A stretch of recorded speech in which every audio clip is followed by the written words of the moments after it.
Hello प्यारे बच्चों, welcome to sir MJ classes. तो आज की वीडियो में मैं आपको चैप्टर नंबर 12 स्टैटिस्टिक्स के बारे में कंप्लीट बताऊंगा, कैसे क्वेश्चंस बन सकते हैं और क्या क्या आप इसमें कर सकते हो। देखो, सबसे पहले ना आपको इसमें पता होना चाहिए कि हिस्टोग्राम, बार ग्राफ और फ्रीक्वेंसी पॉलीगन होता क्या है। देखो भाई, आपको जैसे पहला अगर आप क्वेश्चन देख रहे होंगे यहाँ से, तो आपको एक बात यहाँ से नज़र आ रही है कि A survey conducted by an organization for the cause of the illness death among the women between the ages 15 to 4 years। देखो, जब यहाँ पर जो causes गिवन है, जो बीमारियाँ गिवन है, वो अलग अलग कैटेगरी की गिवन है। तो जब ऐसा कुछ आपको रिजल्ट गिवन हो तो उसमें जनरली आपका बार ग्राफ ही बनेगा। क्या बनेगा? Bar graph. अब बार ग्राफ बनेगा कैसे? आपको क्या काम करना है, यहाँ पर आपको क्वेश्चन नंबर सबसे पहले जो भी पहला आपको डाटा गिवन है, जो पहले आपको डाटा गिवन है उसको हमेशा आप एक्स एक्सिस पे लिखेंगे। कहाँ पे लिखेंगे? एक्स एक्सिस पे। ये बात ध्यान रखेंगे आप। ये होगी आपके पास एक्स एक्सिस और ये होगी आपके पास वाई एक्सिस। क्लियर है यहाँ तक? ठीक है जी, ओके। अब देखो, अब आपसे कहता है कि रिप्रोडक्टिव हेल्थ कंडीशन, यानी कि यहाँ पर आपने लिखा RH, फिर उसके बाद न्यूरोसाइकेट्रिक कंडीशन है NC, फिर इंजरीज है, यहाँ पर इंजरीज आ जाएगा, और ये फिर उसके बाद क्या है, कार्डियोस्कुलर कंडीशन है, तो ये CC आ जाएगा। ये ऑटो करेक्शन इसमें लगा हुआ है, इस वजह से थोड़ा सा ना ये आपके पास RC, और यहाँ पर है आपके अदर कोर्सेज। क्लियर है? ओके। अब इतना करने के बाद आपसे कहता है कि जो नंबर जो आपको गिवन है ना, यहाँ पर राइट साइड में फीमेल फर्टिलिटी आप देख सकते हैं 31.820। अब यहाँ पर आप देखिए कि क्या नंबर आप यहाँ पे ले सकते हैं।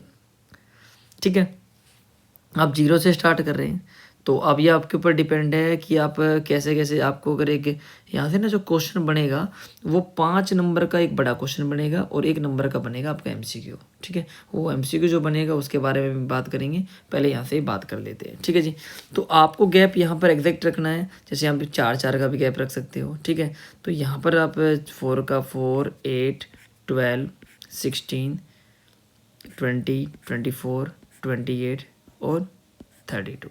ठीक है, इस तरीके से आपको मैच करना है और आपका आंसर आ जाएगा। जैसे मान लीजिए 31.8 कहाँ पे आएगा आपके पास, और स्केल से आपका इसको यूज़ करना है। यहाँ पर भी आप मेंशन कर देंगे तो अच्छा रहेगा, ताकि टीचर को चेकिंग करने में ज़्यादा प्रॉब्लम ना हो। इसमें गैप रहता है, जैसे 25.4 है, 4, 8, 12, 16, 20 और 24, यानी कि 25 इससे थोड़ा सा ज़्यादा आएगा। इस तरीके से आपको क्या रखना है, गैप रखना बस। ठीक है, ये होगा आपका question number 1। Okay, I hope आपको समझ में आया होगा। जब ऐसे डाटा अलग अलग गिवन हो तो आप उसमें बार ग्राफ ही बनाएंगे। ये वाला गैप हमेशा इक्वल रखेंगे आप। ओके, समझ में आया? सेकंड वाला जो क्वेश्चन है उसमें क्या करना है आपको, यहाँ पर देखो जो नंबर्स आपको पास 910 से स्टार्टिंग है। ठीक है, आप इस ऐसे क्वेश्चंस में क्या कर सकते हो, पहले आप देखो, मैंने एक बात आपको बताई है कि जो पहले नंबर, जो भी पहले आपको जो सेक्शन गिवन है उसको हमेशा आप एक्स एक्सिस पे रखेंगे। ठीक है, यहाँ पर रखेंगे आप पहले जो SC ST जो भी गिवन है, और यहाँ पर आपके पास होगा नंबर ऑफ गर्ल्स या फ्रीक्वेंसी जो भी होगी हमारे पास। ठीक है जी, अब एक बात याद रखें, देखो या तो आप इसमें किंक, इसको बोलते हैं किंक, ऐसे, या तो आप ये ड्रॉ कीजिए, या फिर आप एक काम करिए, यहाँ पर 900, 910, 900, ठीक है, जो भी आपके पास नंबर है वो आप यहाँ से ट्राई कर सकते हैं और अपना इसमें क्वेश्चन को आप सोल्व कर सकते हैं। मान लीजिए मैंने यहाँ पर किंग के थ्रू यहाँ पर मैंने कर दिया 910, फिर मेरे पास था 920, फिर 930, फिर 940, फिर हमारे पास क्या होगा 950, 960 और 970। क्लियर है? इस तरीके से आपके पास क्या आ गए, नंबर्स आ गए। ओके, तो पहला जो नंबर है मान लीजिए 940 है, तो 940 के लिए आप क्या काम करेंगे, यहाँ पर एक ग्राफ ड्रॉ करेंगे, यहाँ पर आप लिखेंगे SC। क्लियर है? उसके बाद 970 है,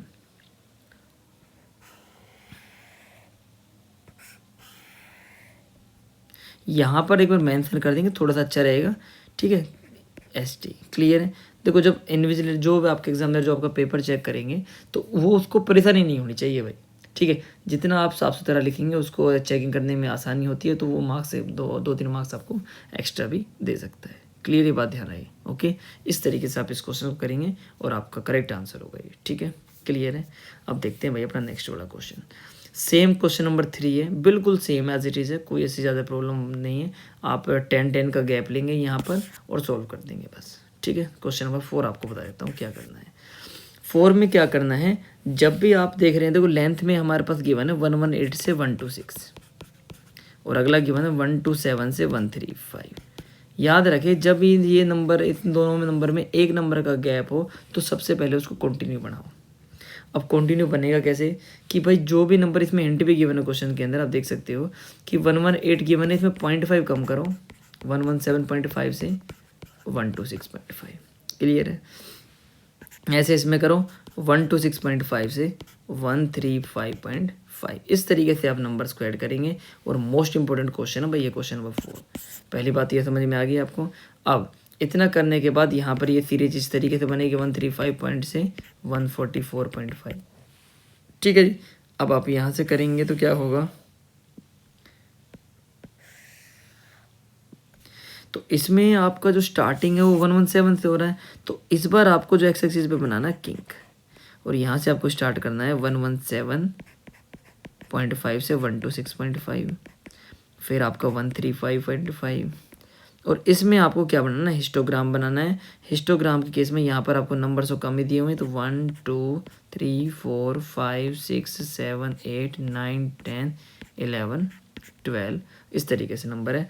पहला आपको गिवन है 3, तो 3 हमारे पास कहाँ पे है जी, ये है हमारे पास 3 यहाँ पे, ठीक है। फिर आपको गिवन है 5, इसमें ध्यान रखना हिस्टोग्राम में गैप नहीं होता भाई, ठीक है, ये ध्यान रखना। और उसके बाद 9 है, तो इस तरीके से आप यहाँ पर बना सकते हो, ठीक है जी, ठीक है। ये ध्यान रखिए, ये रहेगा हमारा हिस्टोग्राम। इंपॉर्टेंट क्वेश्चन है, सबसे पहले कंटिन्यू बनाना है, फिर इस तरीके से करना है, ओके। क्वेश्चन नंबर 5 बिल्कुल इजी है, कुछ भी नहीं करना, बस आपको ये देखना है कि स्टार्टिंग कहाँ से हो रही है, 300 से हो रही है, तो यहाँ पर थोड़ा सा एक किंक लगा के और इसको स्टार्ट कर देंगे, ठीक है। ये ध्यान रखना, यहाँ पे किंक लगा के यहाँ पर आप स्टार्ट कर देंगे 300 से, फिर 400 से, फिर इस तरीके से यहाँ पर 10 का गैप ले लेंगे, 10 20 30 40 50 60 70 80 90, क्लियर है। सिंपल क्वेश्चन है, ओके, हो जाएगा आपसे, ठीक है जी। अब करते हैं क्वेश्चन नंबर 6। क्वेश्चन नंबर 6 के अंदर ना आपको फ्रीक्वेंसी पॉलीगन, हाँ जी, फ्रीक्वेंसी पॉलीगन बनाना है। तो करना क्या है, देखो 2 कैटेगरी हैं, सेक्शन ए और सेक्शन बी। तो एक काम करना, सेक्शन ए को आप क्या करेंगे, सेक्शन ए को आप ब्लू पेन से कर देना और सेक्शन बी को आप ब्लैक पेन से करना, ताकि इजीली आप उनका डाटा मैच कर पाओ। या फिर अगर आपके पास एक ही पेन है तो इसको आप कंप्लीट लाइन से कर देना और ब्लैक सेक्शन बी को आप डॉट डॉट से कर देना, ताकि इजीली, और वहाँ पे मेंशन कर देना मैंने सेक्शन ए को इससे किया और सेक्शन बी को मैंने इससे किया है, ठीक है।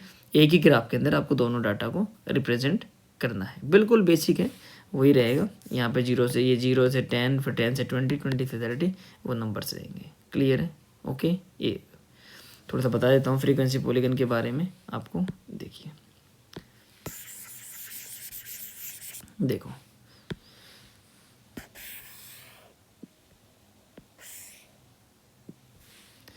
इतना करने के बाद अब आपको क्या गिवन है भाई, यहाँ से 0 से लेकर 10 है, फिर 20 है, फिर 30, फिर 40 और फिर 50। नंबर्स हमारे पास ऐसे गिवन है, 2 नंबर का गैप लीजिए, 2 2 4 6 8 10 12 14 16 18 और 20 22, बस इतना ही है, ज़्यादा नहीं है, ठीक है। तो यहाँ पे जैसे मान लीजिए 3 गिवन है, तो 3 जो हमारे पास होगा 0 से 10 में, वो कहाँ पे होगा, यहाँ पे, ठीक है। पहले आप इसकी भी ज़रूरत नहीं है, आप एक काम करो, यहाँ पर आपने कर दिया, ये वाला पॉइंट आ गया, फिर आपके पास 9 है, तो 9 कितना आएगा, यहाँ पर आएगा, ठीक है। आप इसको कंप्लीट लाइन से दिखा दो, ऐसे जो भी ग्राफ बनेगा उसको आप एक कंप्लीट लाइन से दिखा दो और दूसरे को इन दोनों के बीच में रख, जैसे 0 और 10 है ना, इन दोनों के बीच में रखना इस पॉइंट को, क्लियर है, ओके, हो जाएगा। 7th वाला जो क्वेश्चन है उसमें क्या काम करना है, तो यहाँ पर सबसे पहले उसको कंटिन्यू बनाना है। तो 1 से 6 दे रखा है, फिर 7 से 12 दे रखा है, यानी कि इसको कितना लिखेंगे हमारे पास, भाई 1 to 6 हमारे पास गिवन है, तो कितना हो जाएगा, ये हो जाएगा हमारे पास 0.5 से कितना 6.5, ऐसे ही 6.5 से 12.5। ओके, इतना सा क्वेश्चन है। और आप ठीक है, जब क्योंकि कॉन्टिन्यूस होने के बाद तो वो सेम क्वेश्चन जो मैंने आपको क्वेश्चन नंबर 6 में बताया था सेम वो अप्लाई करेंगे आप। ठीक है जी, क्वेश्चन नंबर 8 देखते हैं। भाई क्वेश्चन नंबर 8 और 9 थोड़ा सा इंपॉर्टेंट क्यों है, क्योंकि इसके अंदर जब देखो इंटरवल का जो डिफरेंस है अगर वो सेम नहीं रहता है तो उसको सबसे देखो सेम का मतलब जैसे 10 का गैप ही नहीं है, 20 का गैप अलग, कभी गैप अलग आ रहा कभी गैप अलग आ रहा, तब तो क्या काम करना है आपको, सबसे पहले क्या करना है कि भाई हमारे इसको मानेंगे CI, फिर हमारे पास होती है फ्रीक्वेंसी, फिर इसमें पहले लिख देते हैं ये 1 से 2 है, ये 2 से 3 है, ये 3 से 5 है, ये 5 से 7, 7 से 10, 10 से 15 और 15 से 17। तो यहाँ पर जो फ्रीक्वेंसी है 5, 3, 6, 12, 9, 10 और 4। ठीक है जी, अब इतना करने के बाद ना आपको निकालनी विड्थ कि विड्थ क्या गिवन है। भाई विड्थ कितनी, दोनों का गैप क्या 1, फिर भी 1 है, फिर 2 है, फिर 2 है, फिर 3 है, फिर 5 है और फिर कितना है 2 है। अब निकालने आपको लेंथ। ठीक है, अब लेंथ क्या है हमारे पास, लेंथ का जो फॉर्मूला है यहाँ से बता देता हूँ आपको, frequency upon width multiply minimum difference of the interval, ये लगाना है। अब देखो फ्रीक्वेंसी कितनी है भाई 5, विड्थ कितनी है 1 और मिनिमम डिफरेंस भी कितना है 1। यहाँ पे चेक करना मिनिमम डिफरेंस क्या है, तो 1 है तो कितना आएगा 5, ऐसे 3/1 मल्टीप्लाई 1 इक्वल्स टू 3, 6/2 मल्टीप्लाई 1 यानी कि 3, 12/2 मल्टीप्लाई 1 इक्वल्स टू 6 और 9/3 इंटू 1 यानी कि 3 और 10/5 इंटू 1 इक्वल्स टू 2 और 4/2 इंटू 1 इक्वल्स टू 2। क्लियर है। अब बस आपको ये बता देता हूँ कि जो CI है ये आपको रखना है और जो नई फ्रीक्वेंसी ये नई फ्रीक्वेंसी आपके पास रहेगी जो लेंथ हमारे पास गिवन थी। ठीक है भाई, क्लियर है। बस अब जब आप इसका ग्राफ बनाएंगे ना तो ग्राफ में याद रखना है आप कि ये वाली जो चीज़ है बस 1 से 2 है, भाई यहाँ तो थोड़ा किंक बना दिया, 1 से 2 आ गया, फिर 2 से 3 आ गया, 3 से जब 5 करोगे थोड़ा बड़ा करना है बस। ठीक है, 5 से 7 करोगे थोड़ा सा फिर बड़ा करना है, 7 से 10 जाओगे और बड़ा करना है, ये ध्यान रखना है बस। और उसके बाद इन्हीं फ्रीक्वेंसीज को यूज़ करके आपका आंसर आ जाएगा। ठीक है, क्लियर है भाई। सेम आपको क्वेश्चन नंबर 9 में करना है। ठीक है, वो आपके लिए होमवर्क है, तो आप सारे क्वेश्चंस को ट्राई करेंगे। तो मिलते हैं अपनी नेक्स्ट वीडियो में। आपको किसी और चैप्टर में डाउट रहता तो आप कमेंट बॉक्स में मुझे बताना। ठीक है, okay, thank you so much for watching this.